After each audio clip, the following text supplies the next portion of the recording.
This is the story of Suzie. Suzie believed in Jesus, and Jesus is the light of the world. Before each meal, Suzie would thank Jesus for the food someone else planted, cultivated, bred, harvested, slaughtered, canned, prepared, cooked, and presented. No food would be eaten until it was properly blessed. Before bedtime, Suzie would pray for Jesus to heal the sick, comfort the afflicted, and ease the suffering in the world. Of course, when Suzie awoke, the world's problems were still there. But somehow, it was all part of God's divine plan. When Suzie got sick, she prayed for healing. Then she paid a doctor, took prescription medication, and took weeks to recover naturally. When Suzie was confused, she prayed for answers. When her ears picked up no audible reply, she simply guessed and called it divine inspiration.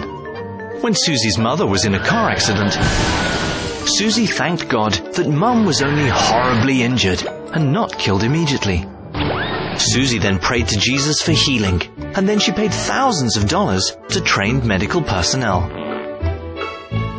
When Suzie's mother died due to complications, Suzie buried her at considerable expense amidst the grieving of loved ones. And Suzie gave thanks that Mum was with the angels. Suzie went to church, thanking Jesus for being so good. When the pastor was suddenly gunned down by a crazed madman during a sermon about divine protection, Suzie was horrified, so she prayed a prayer of thanks. The pastor was in a better place. She also prayed for the widow and children, that they would see that it's all part of God's special plan for their lives. When hurricanes came, Suzie prayed and thanked Jesus that only a few thousand were homeless and only a few $1 billion in damage was done. When Suzie heard about millions worldwide afflicted with all manner of diseases, she prayed and asked Jesus that a vaccine might be found in somebody's laboratory.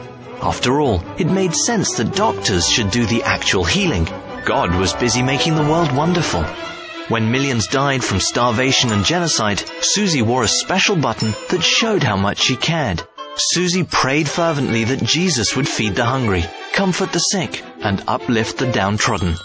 Then she went home and watched American Idol. Yes, in every neighborhood, in every city, in every state, in every country, across the planet, Suzie saw the omnipotent hand and never-failing love of God.